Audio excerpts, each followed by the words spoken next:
Hey everybody, welcome back to another episode of the Hunt Lift Eat podcast brought to you by Hunt Lift Eat Official. I'm Carter McKenzie here with a new co-host this week. Old Justin Everly. What's going on, man? What's up, dude?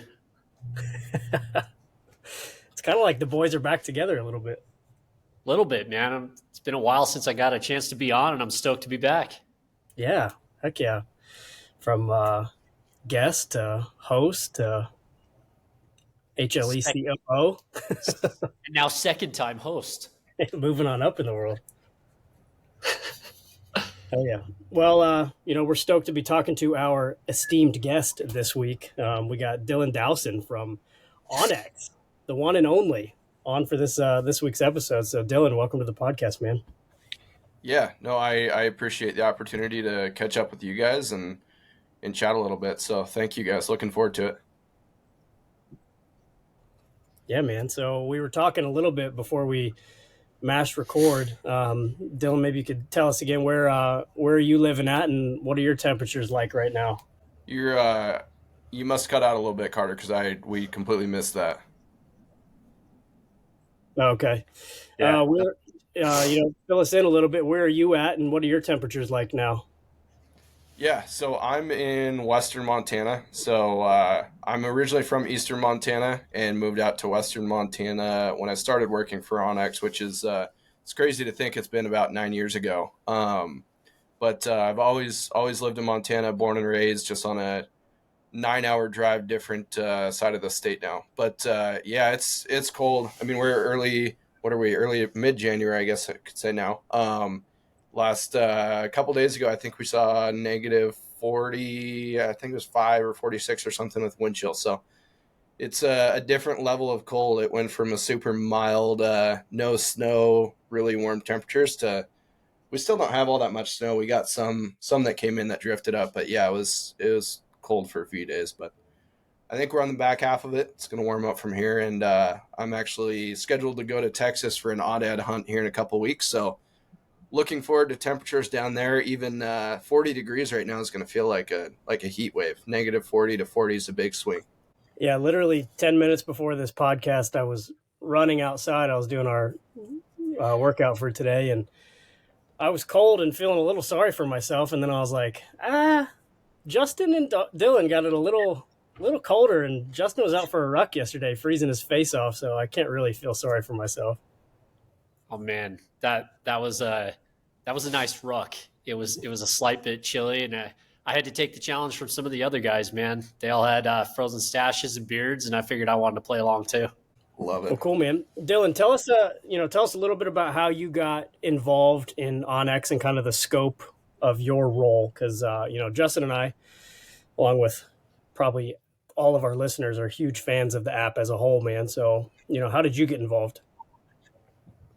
Yeah, so I first and foremost, like going all the way back to my childhood. I mean, hunting was always a passion of mine. So like whether I worked in a hunting industry related, role or not, like my thing is hunting. Like I try to stay in shape for hunting season. Like hunting is my, outside of family and religion and other, main aspects of life, but like outside of all of that, like hunting is my thing. That keeps me moving forward and tries to, keep me constantly on top of my game and wanting to go pursue that. So, I mean, honestly, that in and of itself is kind of what started my career path at OnX. Is I was a user of the product, and so I've been there, like I said, about 9 years. I actually came in on the ground floor in customer service. So at the time, I was the one and only customer service rep. So a lot has changed in the last 9 years. We've got a lot more customers, a lot more employees. When I first started, you knew everybody that you were working with, and now, we've just grown to a point of a company where somebody will walk in the front door of the office, and I have no idea if they work there, or if they're just visiting. Obviously, it's still a pretty tight knit company, but we've got a lot of folks now. So I did customer service for a couple of years and answered anybody's questions as far as updating their chip software for their Garmin GPSs. At the time, the app was out, but it was in its pretty early stages. So I would say at the time, I mean, maybe 15 to 20% of our customers were actually on the app on their phone. As to today, I mean, we don't even offer the chip product anymore. It's solely on the app on the phone. So, um, yeah, a lot has changed, all for the good. And like I said, I was answering phones and emails for a year and a half to 2 years, and then switched over to the marketing side of things. And as it sits today, I manage all Western big game marketing. So I work a lot with our ambassadors, our relationships throughout the industry, TV personalities, YouTube folks, writers, you name it. So I manage all those relationships, and then also work a lot with just day to day marketing for Western big game. That's awesome, man. And you mentioned briefly, like going back to the beginning, kind of about your upbringing and how hunting was everything, man. Tell us a little bit more about that. What kind of hunting did you grow up doing, and maybe how'd you get introduced to it? Yeah, so my dad introduced me to it. I remember like 4 or 5 years old, tagging along with him on almost every hunt from then on forward. So I've got pictures, just super, super young with him and one of his best mule deer. Actually, his best mule deer he's ever shot. And I was right by his side on opening morning. I actually remember that day like it was yesterday. And I think I was 5 years old. So, it's just part of me growing up was hunting with him. And uh, pretty much, I mean, Montana's cool in the fact that we have so much opportunity here within the state. I mean, it's pretty dang cheap for me to go get, they call it like the sportsman's combo, but elk license, deer license, bear license, turkey, upland fishing, like everything you need for like the main tags for around $100 a year. So it's ridiculously cheap as a resident. The opportunities are pretty great. I better watch what I'm saying, otherwise more people are going to try to move to Montana. We are very full, so no more room for more residents. But I mean, pretty much all throughout the year, like any time of the year, it's January and I could be out hunting wolves or lions right now. So there's always a season, lots of cool stuff going on. So my point there is like for a long time in my life and hunting lifestyle, all I ever hunted was Montana. Um, Started to look into other states and build points probably 5 or 6 years ago, knowing, okay, eventually I'm going to want to hunt some other states, some more opportunities. I really like hunting brand new areas, brand new species, things that I know nothing about. I mean, if I'm going to hunt mule deer or elk in my home state of Montana, like, yeah, you can go to new areas and learn what those elk are doing in that area. But I mean, I've done it how many years now?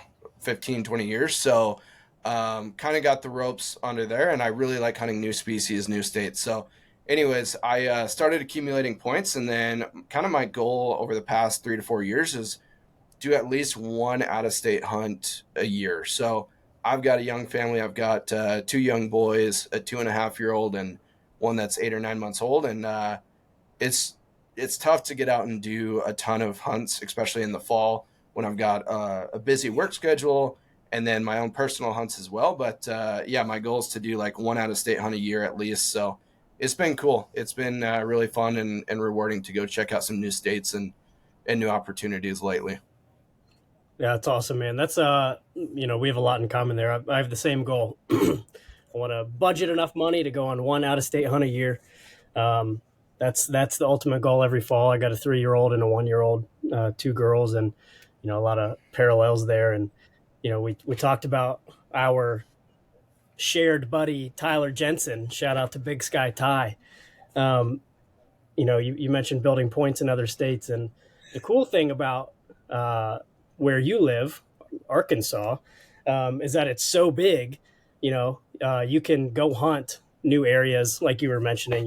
Not to blow up your spot, but you can go hunt new areas and go see new things. And I try to convince Tyler to come hunt other Western states every year, and he's like, "No offense, dude, but I don't have to, right? There's so much opportunity and the hunting's so good, man. And, with block management and state land and so much public land, there's a ton of opportunity there. So it's, really phenomenal place to grow up. I'm envious of that background a little bit, man.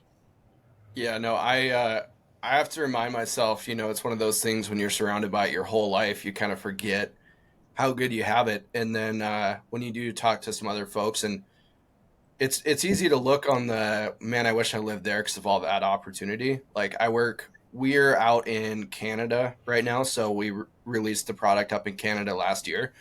And I'm talking to folks that live up north in BC, and they're hunting sheep every year, mountain goats every year. And to me, that's like a dream hunt that maybe if I get lucky someday, I might be able to make happen once, right? They get to do it every single year. So it's easy to look on the other side of the fence and see it greener and be like, man, I wish I could hunt sheep as a resident, or I wish I could hunt, big giant Alaskan moose if I was a resident. But, you definitely realize, especially talking with other folks, that they can only hunt certain states. Even residents, you can't hunt elk every year, you can't hunt mule deer every year. So if I really stop and think about it, super blessed and fortunate. But it's crazy when you're in the same spot all your life. It's like, yeah, it's just kind of what you do. You don't really realize how cool of an opportunity it actually is.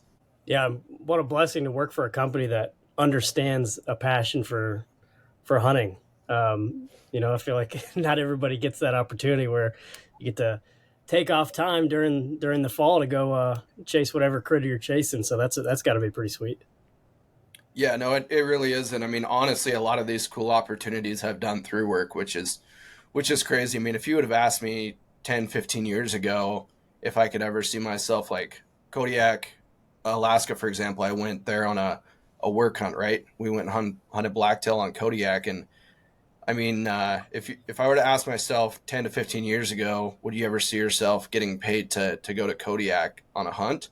Like, I would have laughed. There's no way. So it definitely is pretty surreal, and get to do some really cool opportunities. Last year went to Colorado and did a super fun mule deer hunt down there for work.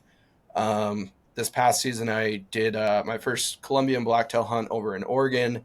That was a work content hunt. So yeah, I mean, personal hunts and work hunts, it's pretty awesome. I get to do some cool stuff, especially when I don't have take time off, and cover some work boxes as well. All right, dude. Kodiak blacktail is my dream hunt. How awesome was it? It man, Kodiak, going into it, it was my first time being in Alaska, hunting, and going into it, I was like, it probably wouldn't be my top bucket list Alaska hunt. Like it's gonna be super fun to go to Alaska, check out Kodiak. I heard how wild it was, and I was like, obviously beyond stoked to get up there and do it. I didn't know how fun hunting Sitka blacktail was gonna be until I was there. Like, it went from being like, okay, I want to go do it to experience it, and then I'll check it off the list. If I go back to Alaska, I'll probably do X, Y, or Z, do something different.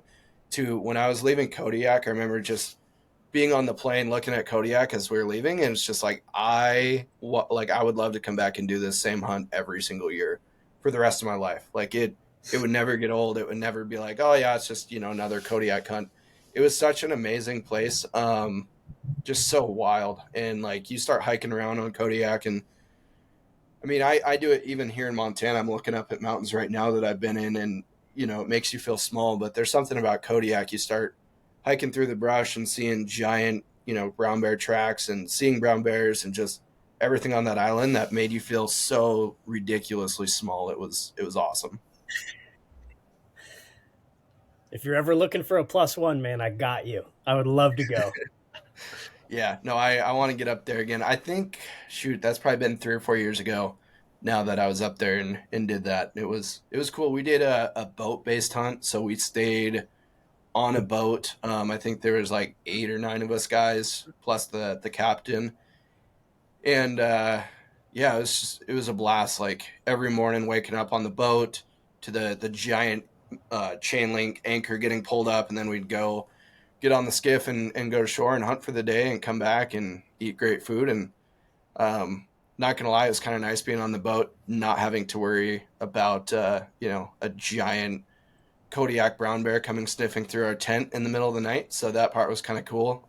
Did a little fishing, and yeah, man, it was awesome.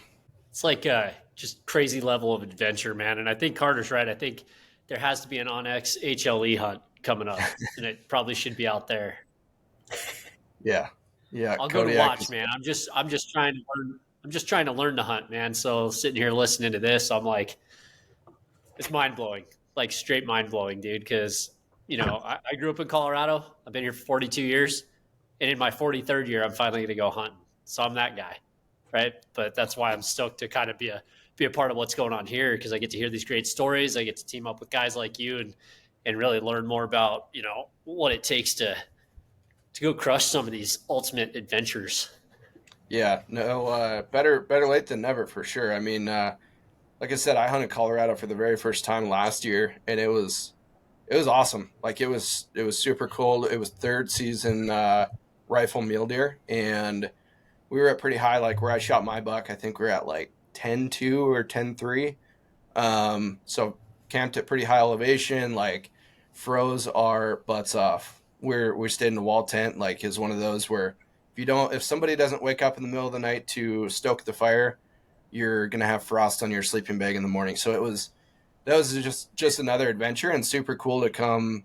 I've been in Colorado a few different times, but to come there for a hunt and set up a wall tent with a group of awesome guys and endure the crazy cold. Like there was one day. I mean, this was middle of the day, not even at night, where we stopped to glass some mule deer, and we all pulled out our packs and stuff. And I went to make a meal or something, like boil some water, and I had a couple of Nalgene's, and they were inside my backpack, inside of a puffy to try and keep them warm, and like it was just frozen solid, like had no water because it was so cold that in my backpack in a puffy, the water had frozen. So just yeah, being with a good group of guys like that for a little over a week, and we all tagged out. Like Colorado was a blast. That's another one too. Like I want to go back every couple of years and hunt it. I've got 1 point now because I burned my points on that hunt, but every 2 to 3 years I want to get down to Colorado and check out a new area. And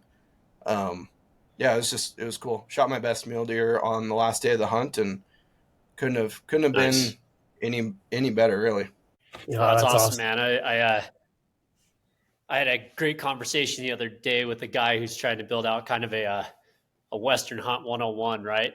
And I took a whole bunch of guff from him right away when he was like, "So wait, how old are you again? And you haven't hunted out there yet?" And he's telling me stories left and right. He's from PA, so it's exciting, right, to be able to have this in my backyard. But I'm stoked to kind of take advantage. If you get out to Colorado, man, love to hook up and tag along for that experience, man. Yeah, no, absolutely. We'll stay in touch for sure.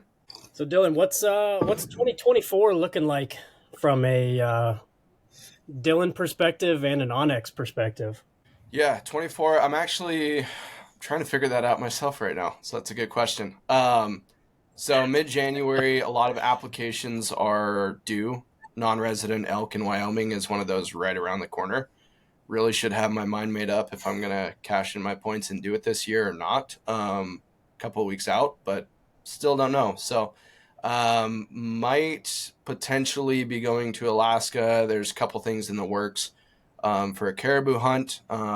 Nothing set in stone yet, but that one would be super cool. That'd be an archery caribou hunt in, I think, August, which would be really cool because it doesn't overlap with any of my personal hunts, my elk hunts, or anything in Montana.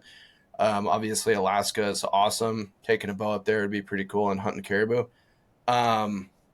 Yeah, Wyoming elk is kind of the other one. And again, like I said, I've got multiple points in some different states for different species. I've got 6 elk points in Wyoming, so I should be able to draw a general tag with that. They made a lot of changes this year as far as their different zones and stuff, but should still be able to pull a general tag with that. It's just is like one of those I don't ever want to plan too much in one year because I know a few other opportunities will probably pop up like later in the year, and so it's like okay, I'm trying to think objectively about it. Like if I decide to go, if the Alaska thing works out, and I can go to Alaska in August, then September and October and November I've got a lot of hunts here in Montana for my personal stuff. Like, do I have time to effectively do Wyoming? Or, I've built 6 years of points. am I gonna potentially draw Wyoming and then not have enough time to like really take advantage and put a cool hunt together? Because that's one thing I don't want to do. Waste 6 years of points and all that time, and then kind of half-ass it or anything like that. So trying to figure that out right now, but probably one of the two, either Alaska or Wyoming. And then you never know. A few other things popped up. Like last year, I tried to draw an elk tag in Oregon, didn't work out, and they've got an over-the-counter opportunity for Columbian blacktail. So it's like, well, we're already invested in Oregon for a few $100 to try and get that elk tag. It didn't pan out. What can we do over the counter? And so just went and picked up a blacktail tag and went and hunted over there with the Born and Raised crew that we work with. And yeah, so there's always some really cool opportunities like over the counter stuff last minute as well. But it's I feel like I should know what my plan is this year, but still a little bit up in the air. What about you guys though?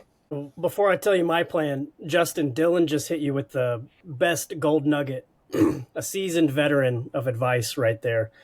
Don't overbook your fall because opportunities will show up. It Let me took get, me, it let me took get me a my long pen. time. Yeah, get your pen, write that down. I'm not making any plans because you guys are making them all for me right now. So I'm set. It's my job to get in shape and just have the gear. That's how I look at it.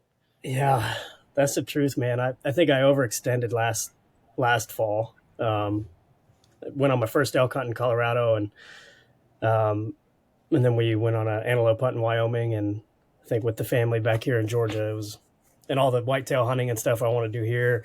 I think it was a bit much for everybody involved, but But you guys uh, went back to back to back to back, didn't you? I mean, yeah, yeah, my wife was a And champ, that's but that's what I've learned yeah, too, is just to spread it out a little bit. So here in like 2 weeks, actually, yeah, exactly 2 weeks, my dad and I are going to Texas for an aoudad hunt. And so super excited about that. And it was one of those when we were talking to the guy we're meeting up with down there, it's like, yeah, the best time to come is October in the middle of the rut for aoudad. I was like, man, I've got so much stuff going on in October. Like elk hunts, if I haven't shot a bull yet, I'm still hunting elk.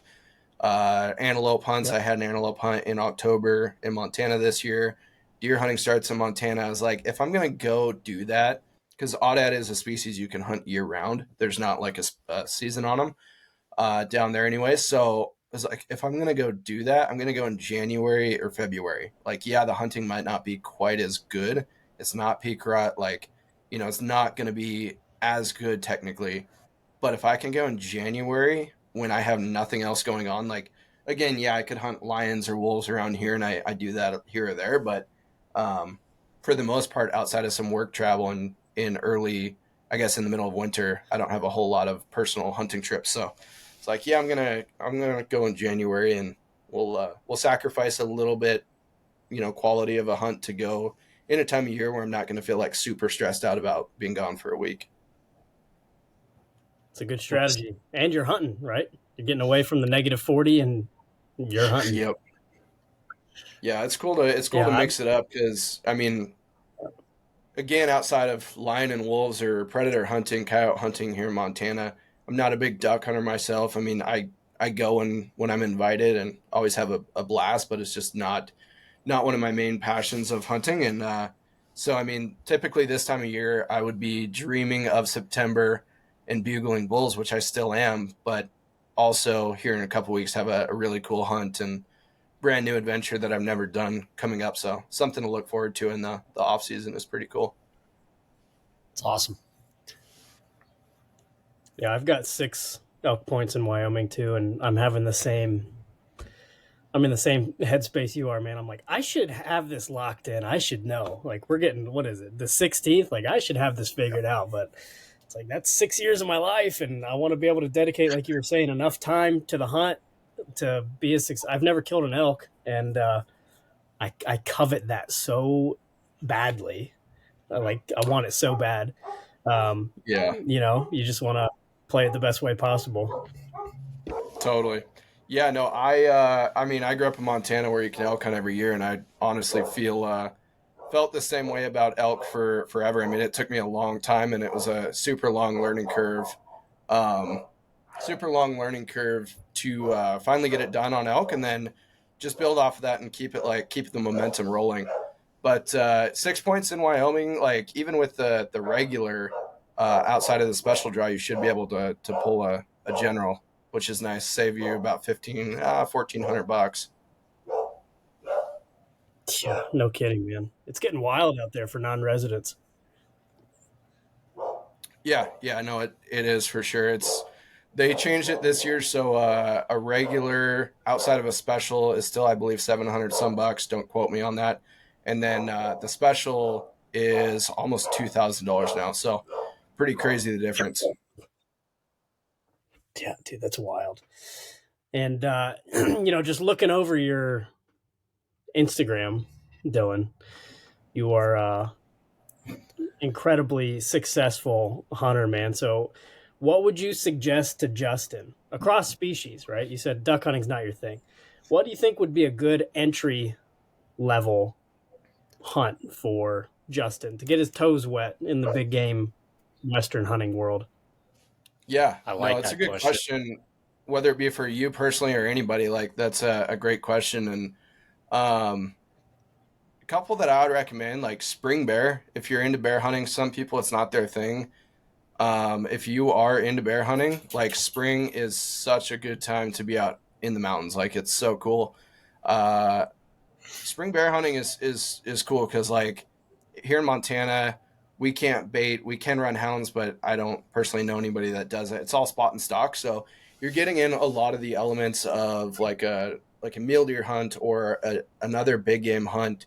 And it's springtime. You don't got much else going on, and there's plenty of bears to be found if you're willing to hike a little bit and sit in glass for um, hours on end. It's a super cool hunt. So spring bear also too. It's like the barrier of entry is super low. I believe for non-resident, it's under 300 bucks all in on a bear tag. So it's relatively inexpensive compared to elk, deer, anything else. And then another one is I would start building points for antelope.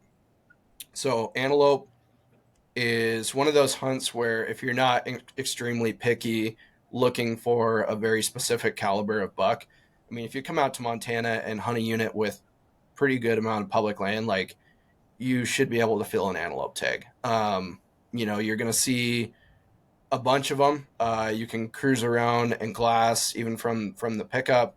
Find some antelope on public land and go make a stalk and super fun hunt. They're super super cool animal. I shot one of my better bucks this past year, and kind of one of those things again. Growing up in Montana, I was able to get an antelope tag every single year until it's been 5 or 6 years ago, but the draw odds drastically declined on them. They had a couple rough winters where um, really hurt the antelope population, and thankfully the state of Montana stepped in and said we're not going to give the same number of tags out with the herds in bad shape. So it went from growing up every single year hunting antelope to probably every 2 to 3 years I should be able to draw a tag now, depending on what unit you're hunting. Some units obviously are a lot more, but it's just a super fun hunt. Like really cool animal. You get on a lot of stalks. You get to look at a lot of antelope. And as a non-resident or a new hunter, I would say that opportunity-wise, it's pretty tough to beat. I like the idea of that spring bear because I love spring here in Colorado, man. Like I get out, my background's fishing, right, man. So like Yeah, I can't wait until spring, but I would love the opportunity to get out and do something like that. And like when you're talking about a spot and stock and glassing and sitting in the hills all day, man, during spring, I'd be all for that, man. Even if I didn't get a chance, either way. So I'm gonna look into that one, man, because for $300 all in to kind of get started there, that seems like a pretty low barrier of entry for an opportunity in the springtime out here. yeah, it's fun. I mean, bear hunting is one of those things. Especially, all I can really speak to is, I guess I've hunted a few other states. I've hunted Idaho and Washington for bear as well, and shot bears in both of those states. But it's fun because it is a challenge. Like if you're going out antelope hunting, to contrast, like you should be able to find antelope every day. Like if you went a day without seeing an antelope, it would be pretty surprising. Um, at least in the areas that I typically hunt, if not 50 or 100 antelope in a day. just depending on the day and how everything's going. But like bear, we've had some nights where you're seeing 8 to 10 bears a night, but you might be seeing them, but they're a long ways off. And out of those 8 bears, and that's a really, really good night. That's pretty uncommon. But for example, out of those 8 bears you spot on one of those amazing nights where you're just seeing bears everywhere, there might be one or two that you can make a play on and actually go after and have a chance of getting within range and making it happen. So, I mean, more nights than I can count, more days than I can count. You spend behind glass and hiking all day and don't see a bear. They're there, but they're a tough animal to pick out and to make happen. So it's a challenging hunt, and because it's challenging, it's super rewarding as well. So I it's it's up there on my list for sure. So would you rank Colorado kind of in the top couple spots as a spot to go after a bear? Or I mean, you're talking about you get to go to Kodiak and all that stuff too. So like, where does Colorado rank for you if you're going bear hunting? Honestly, I do not have much expertise with Colorado and bear hunting. I'm not sure how that No. season is Okay. even like structurally laid out. So Montana, my home state is pretty much where I'm used to bear hunting, and I've hunted Idaho a couple of times, hunted Washington once. Both those are great places as well. But yeah, to be honest, I'm not really sure how Colorado bear is laid out, if that's an over the counter or what the seasons are like there. I should look into it though. Yeah, no. After this, I'm gonna have to. So I'll report back. Yeah, yeah, and it's Uh, probably a lot cheaper there for Dylan, residents. I don't know, but like, when I say under $300, you could come to Montana and do it. That's as a non-resident. Like for me, it's less than a $20 tag on top of all my other stuff. So it's pretty darn cheap for residents. out of all the species that you get to hunt consistently, your mule deer and now your blacktail and your whitetail and your elk and your antelope, what's the one that really gets you going, man? Which one gets you the most fired up? Yeah, for me, archery wise is definitely elk. Like you cannot be screaming bulls in September. It's just, if I had to pick, I think that's what I'd probably pick. My second is mule deer in the rut. So like, again in Montana, we're fortunate and we can hunt with a general tag mule deer all the way through November. So we get that rut hunt. Colorado, that hunt we did last year was third season. So that was during the rut as well.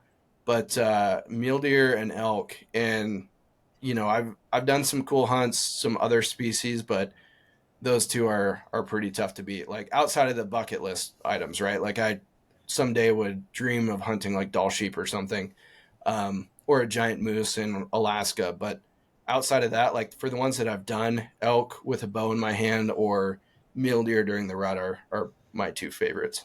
Yeah, I tell everybody who will listen, I'm totally obsessed with mule deer now, man. I've only killed two, and one of them was a little forky in your state, and totally obsessed, man. They're just like the coolest. Like I'm just staring at the one over your shoulder, man. Just totally obsessed with them.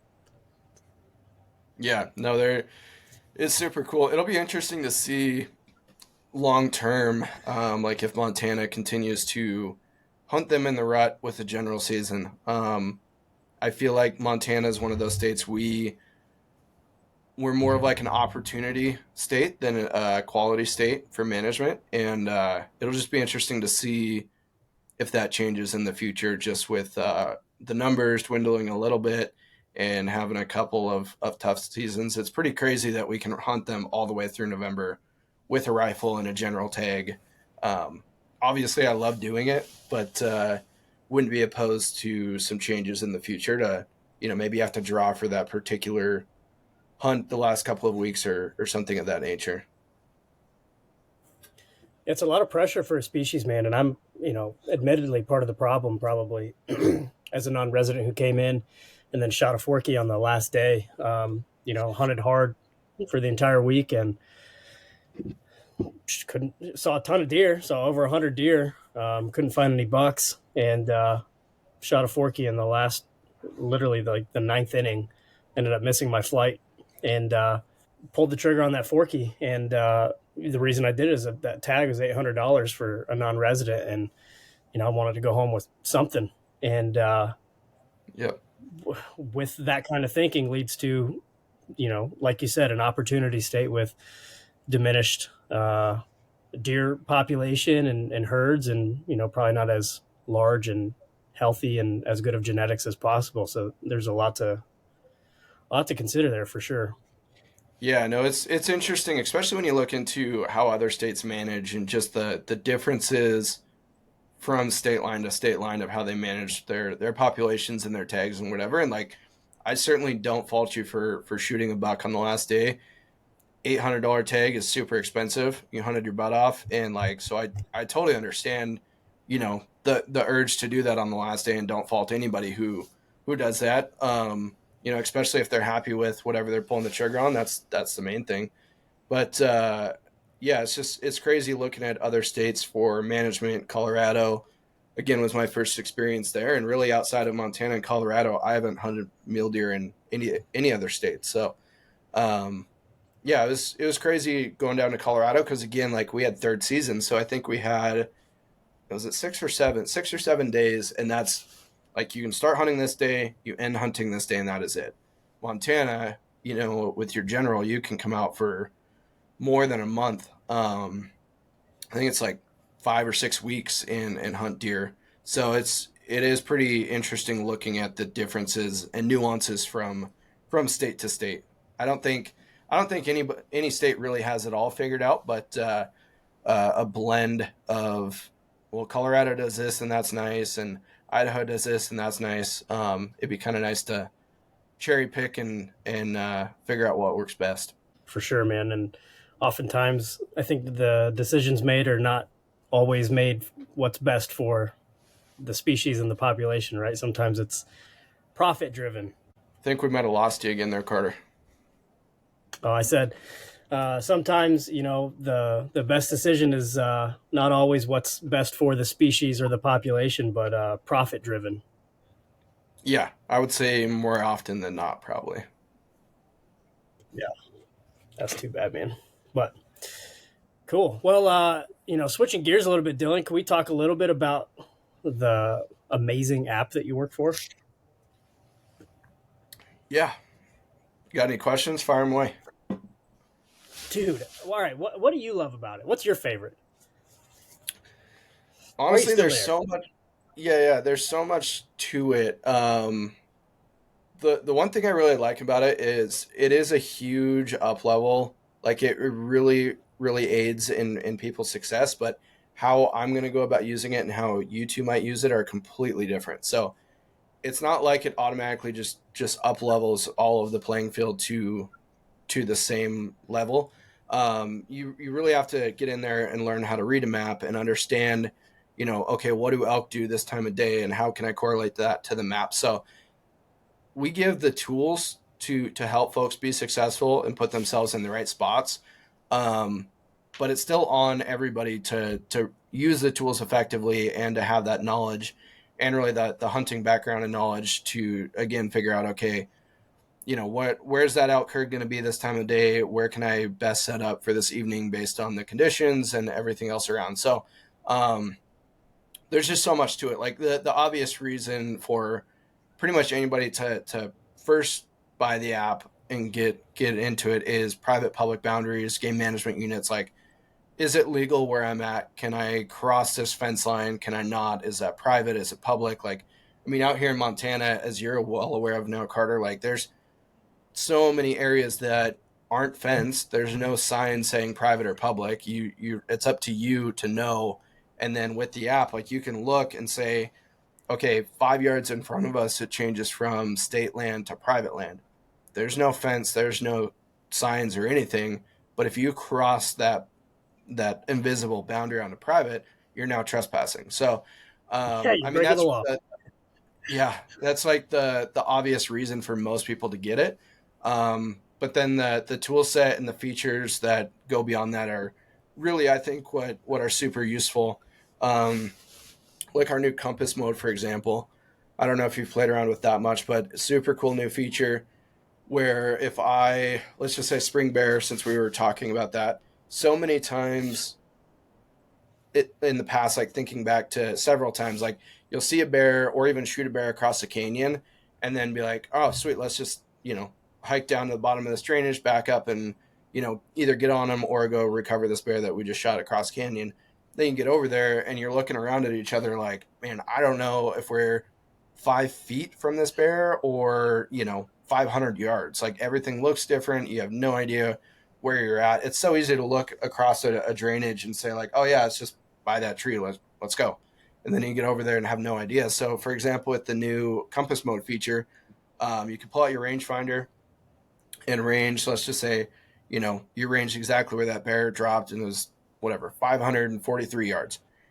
And then you pull out compass mode and you go to the rangefinder tool, you line your phone up in the direction that was, go to 543, bam, mark a waypoint. Now you've got a waypoint that's within feet or a few yards at most, if you're doing it precisely. And now you've got a point on the map that you can see your location, see where that waypoint is, and now you've got a starting point. So when you do get over there, it's like, man, I don't know if it was this tree or that tree another 100 yards up the hill from me. You can just look at your phone, look at the waypoint, and go to that, and it's a really good starting point. So like that's one example of a newer feature that is just an absolute game changer. Yeah, I love how innovative OnX is as a whole. Always growing, always adapting, new features every year.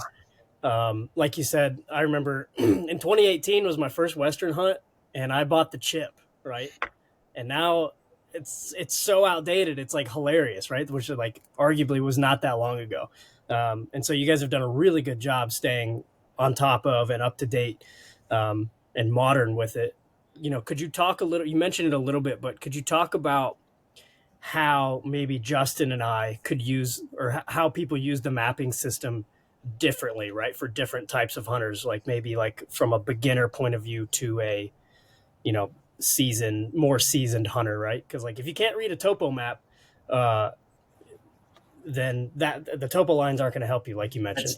That's where I was going to like step in, is like the way that I would use it and the way that you use it are vastly different, right? And some of the things that I'd love you to touch on too, Dylan, are the master class and the office hours, man, because I think that's something else that you guys do that's like next level, is you help everybody understand how to use the tool that you've given them that they've paid for, right? So yeah, definitely Yeah, just tagging on to that question.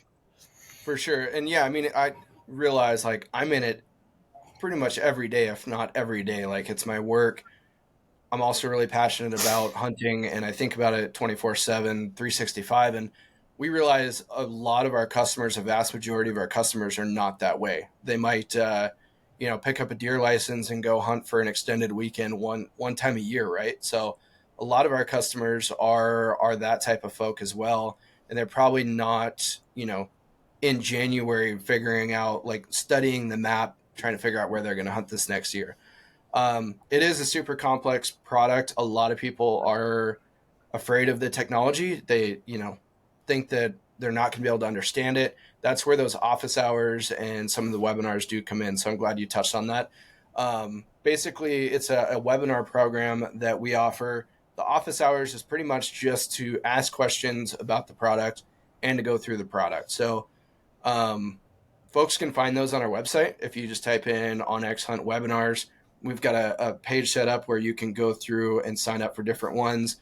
We just did one. I did one about a week ago with our good partners over at Huntin' Fool, talking specifically about Wyoming non-resident elk changes, like what's coming, like as a non-resident, what do I need to know, what has changed this year, etc. So it really varies all the way from next week. We have one about shed hunting coming up. So I'm going to work with some really good ambassadors of ours who get after it during shed hunting on that one, all the way back to the fundamentals and basics of the product. So um, again, I'd say check those out, like get signed up, especially if you're new to the app or not even new to the app, because I would say, just kind of throwing numbers out here. I don't have anything to back this up, but I would say 80% of our customer base uses 10% or less of the app's functionality capability.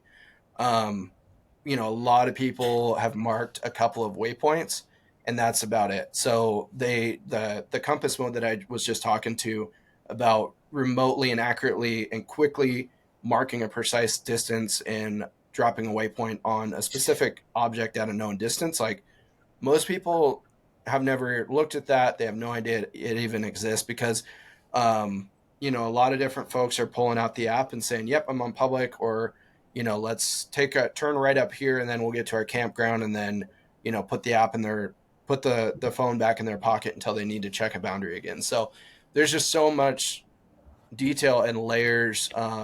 Especially you look at the data that we provide, like historic wildfire layers or roadless area layers or the MVUM to see what roads are open at what time of year. There's so much that goes into it.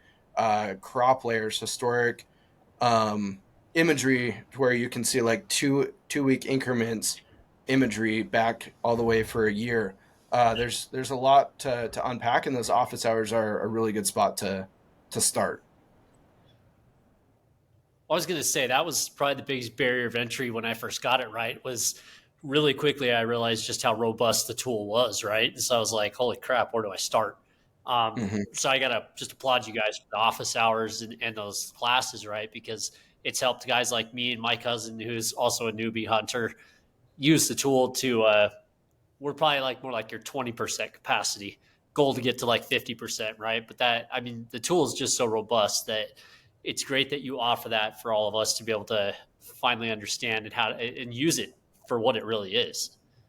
Yeah, yeah, for sure. And one of the things that I always tell people, and it really, I've been saying this for 8 years, and it really still holds true, is I recommend people just spending time in it. Like if you're at home on your couch and not much is going on, you don't like the show that's on or whatever, like pull out your phone, like touch every button. You're not going to break it. The worst that's going to happen is you're going to remove some information, some data from the map that you can always just turn it right back on. So that's always my feedback is, those office hours are great. Call our customer service. There's a lot of tutorials and just helpful information on YouTube that we put out. But if you spend even just 30 minutes and just go through and turn layers off, turn them back on, see what that does to your map, like drop waypoints, edit waypoints, add photos to your waypoint, change the color, add notes, like just poke around and touch every button in the app. Like that's probably going to be the best way to become a little bit more efficient with it. You can add photos to your waypoints. Yeah, old news. No See, way. I mean That's Hey, neat. man, I that's a knew good that, example. Carter. What the hell, man? But that's a great example of you're very efficient in the app, and there's always things within there that people just aren't utilizing. So yeah, I mean, photos. There's a lot of different use cases. Like if I shoot an elk and drop a waypoint where that harvest was, like I'll drop a harvest photo in there with some notes, whatever. Elk wallow, for example. So I can have 50 different waypoints of elk wallows, but then 2 years go by and I'm like, man, what was that wallow like? Like I'm thinking about hunting that same area again.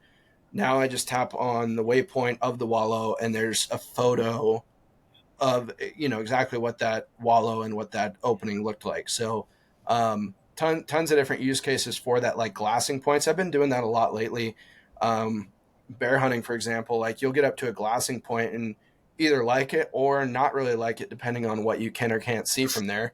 And so I've been dropping waypoints for those, and then I'll just pull out my phone, hit add photo, and then take a picture from the glassing point, so that way I can reference that in the future if I want to go back there, or if you guys are coming out to Montana, I can send you that waypoint and say, hey, here's a waypoint. It automatically drops into your phone, and now all you do is tap it and scroll down, and you can see exactly what your view from that glassing point is going to look like.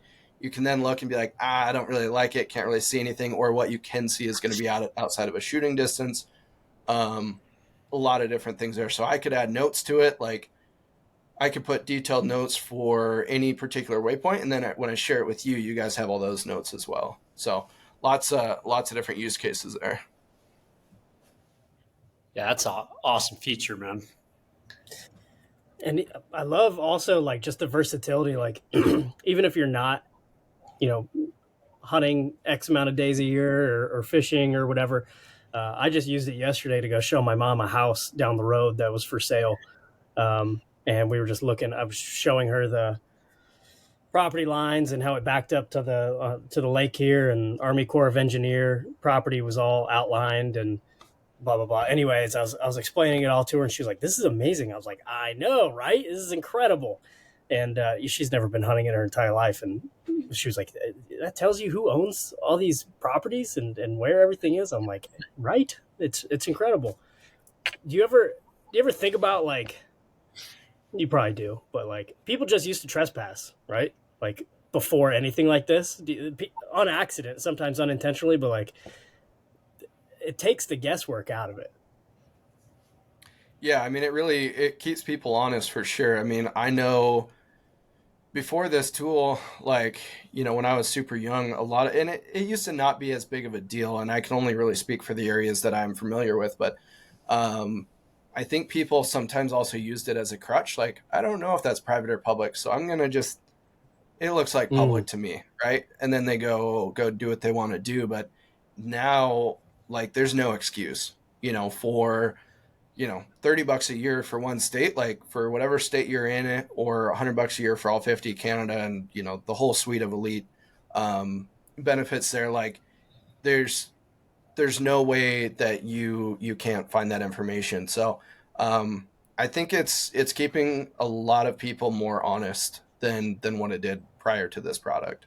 Yeah, and that's massive, man. That's doing good for the hunting community as a whole, right? When sometimes the hunting community is looked at through a microscope lens, I think that's really important. The honesty portion and having good intentions and ethics, which is another thing I like about your company too. Can you talk a little bit about how OnX is involved in various conservation efforts?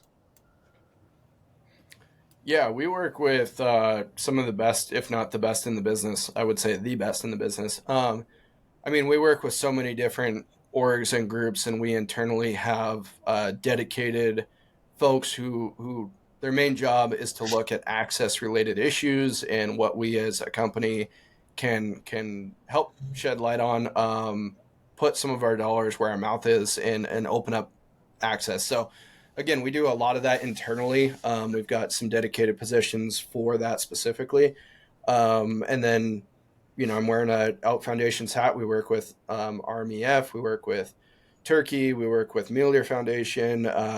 We work with a lot of really, really good organizations that are boots on the ground and money behind the wallet to help open up some opportunities and increase habitat, whether it be for a specific species and then other species benefit because of that.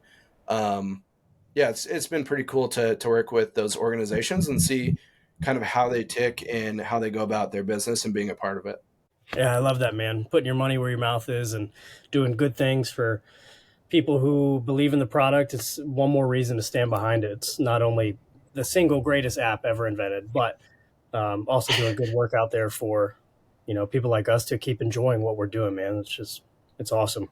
Yeah, no, it's been good, and like I said, starting out in this conversation, it's crazy to see how far we've gone and how big of changes have happened in the past 8.5 to 9 years that I've been with the company, of everybody being on the chip product and then the app coming out. A lot of folks, even at the time, didn't have smartphones. Now it's pretty much like everybody's walking around with a smartphone in their pocket, and downloading an app is just kind of second nature now. So it's pretty cool to see the technology advancements, and then able to all the way to like what we're able to do with that. So we've increased our customer base, a huge amount. And then again, putting some of those dollars back to conservation and access specifically is a key one for us. At the end of the day, if we can't access public lands, if we can't access lands, not only does it put us out of business, but man, that'd be a miserable world. So that's one of our key initiatives here is access. That's awesome, man. And I know we're rolling up on an hour here, but Dylan, what would you say to people who use other mapping systems, what are some of your favorite unique features or innovations that OnX uses that kind of sets you guys apart? I love the offline maps, right? That's life changing for me as a non-resident. But what are some of your favorites? Yeah, Did you lose me again? you cut out again Yeah, at the yeah. end of We that. lost you.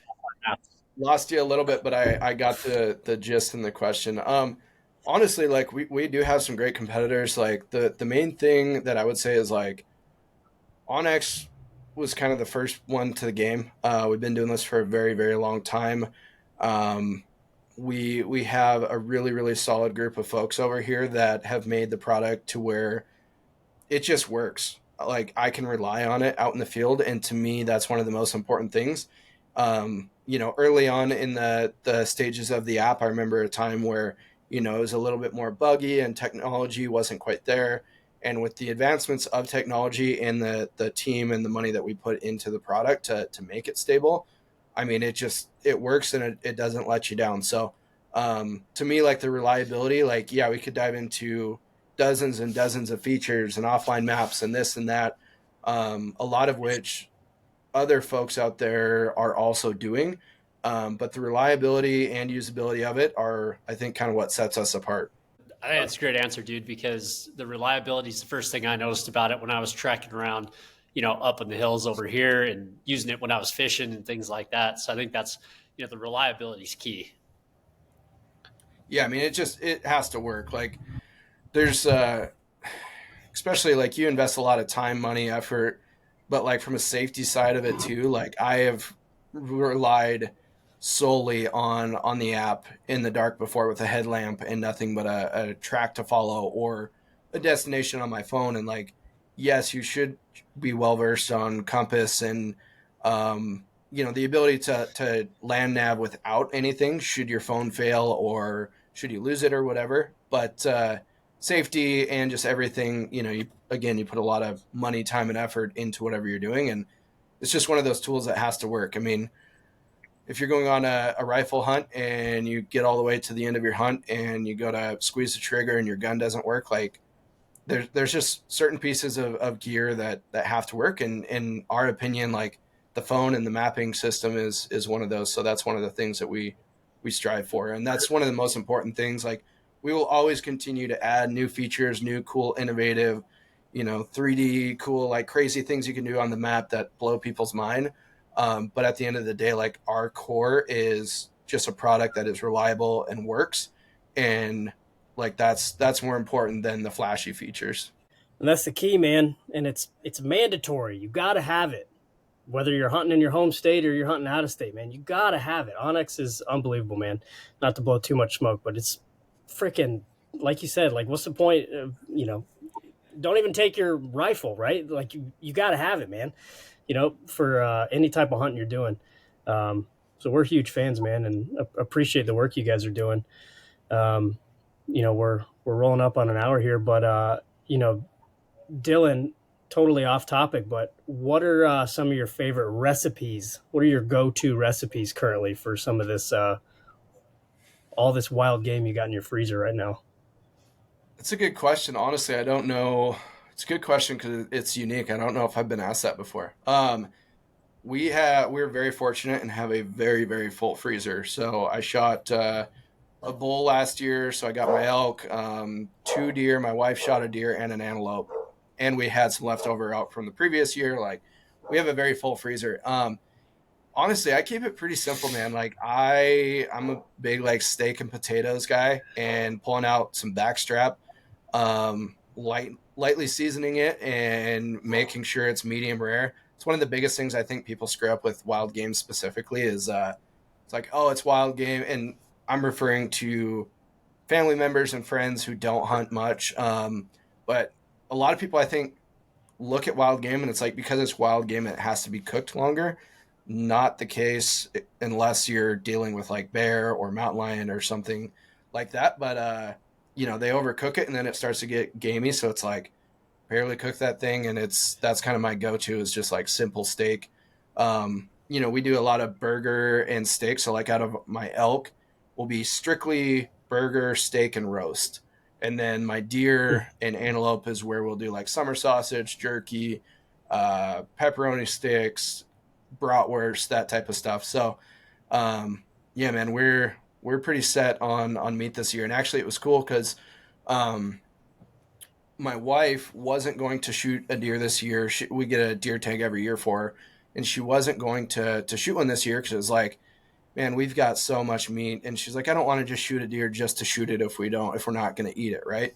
And her parents overheard that conversation when we were at their house visiting, and they were like, we would love some deer meat to know like where the meat came from and whatever. So it's like, sweet. So she went out, shot a great buck, and we gave all that meat to her parents and to their family. So it's cool to extend that, and it's just cool, like, not needing to go to the grocery store to buy red meat and pulling it out of the freezer and knowing exactly like, okay, my hands are the only hands that have touched that meat from the field. I know it was a clean, ethical shot, to taking care of it properly in the field, to taking care of the meat at home, putting it in my freezer, now pulling it out and eating it as a family. Actually, just the other night, it was a pretty cool moment. Like my son, 2.5 years old, we were eating some steak or whatever, and he was eating it, and he turned around and pointed to my bowl on the wall, and he's like he made the connection himself. And we tell him before that's like why we hunt, what we do, but he like randomly made the connection of like, that elk is what we're eating right now, and he was just super pumped about it. It was just a really cool moment.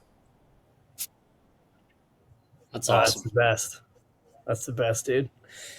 I love it. Well, I'll have to shoot you a message after you kill that aoudad, man. I want to know what that tastes like. Lost you again for a sec there, Carter. Good. I wanted you to lose me. I said I'll have to shoot you a message once you kill that aoudad and let me know what it tastes like. Yeah, I've heard mixed reviews on it. I've heard if you cook it right, whatever, it's not bad. I've definitely heard mixed reviews, but I've heard that also about bear and lion and antelope. I mean, growing up, I had this false sense of antelope just don't taste good, and antelope's like one of my favorite meats ever. You just got to take care of it right away and be diligent with it, and I love eating antelope. So, yeah, it'll be. I'm also curious on that as well. I'll let you know. Awesome. Cool, man. Justin, you got any closing thoughts for us, man?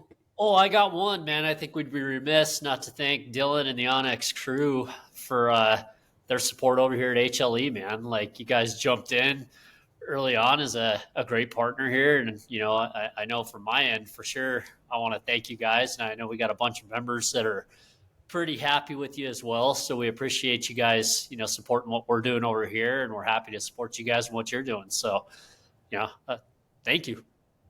Yeah, no, we appreciate the opportunity and the relationship, and looking forward to not only this next year but years to come and building it. So yeah, thank you guys for having me on. I appreciate the conversation and catching up and everything that you guys are doing over there. Yeah, dude, let's stay in contact, survive Expo season, and love to get on a hunt together sometime. Yeah, absolutely. We'll stay in touch. Thanks, guys. Appreciate it. Thanks, Dylan. Thanks, man.